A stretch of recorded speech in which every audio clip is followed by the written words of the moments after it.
Halos mag-iisang linggo nang walang tubig ang mga residente sa Mandaluyong, Pasig, Marikina City at ilang bayan sa Rizal. Kaya't may ilang pinag-iisipan ng magpahukay ng poso o deep well.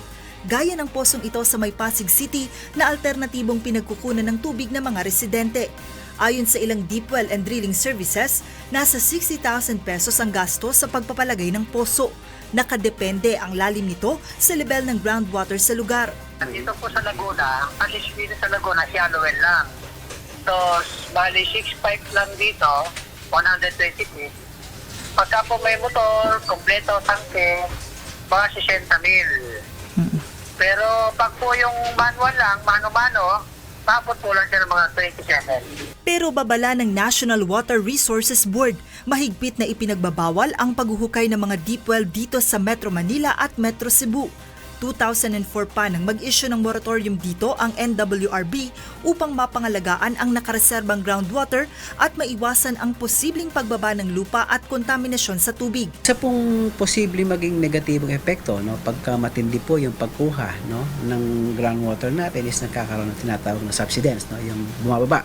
Kapag may natatanggap na report, sorpresang nag-iinspeksyon ng NWRB sa mga iligal na deep well at otomatikong ipinasasara ang mga ito.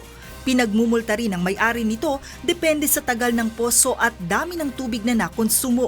Kamakailan lang, pinagmulta ng 11.8 million pesos ang isang soda company sa Muntinlupa City na natuklasang gumagamit ng 6 na iligal na deep well sa loob ng kanilang planta mula 2013 hanggang 2018.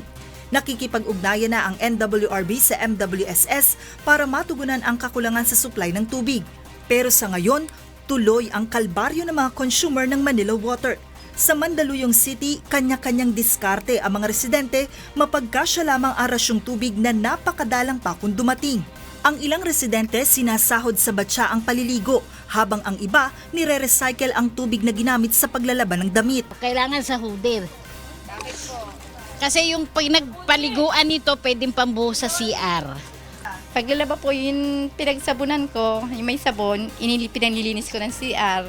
Pangatlo, yun pinandidilig ko sa mga halaman, dyan sa labas namin, kasi mapanghe. Ang iba naman sa kanila, binabalot na lamang ng plastik ang mga plato. Kumakain kami, naka-plastic na para hindi kami masyadong magastos sa tubig ngayon. Maawa naman kayo sa amin, ano?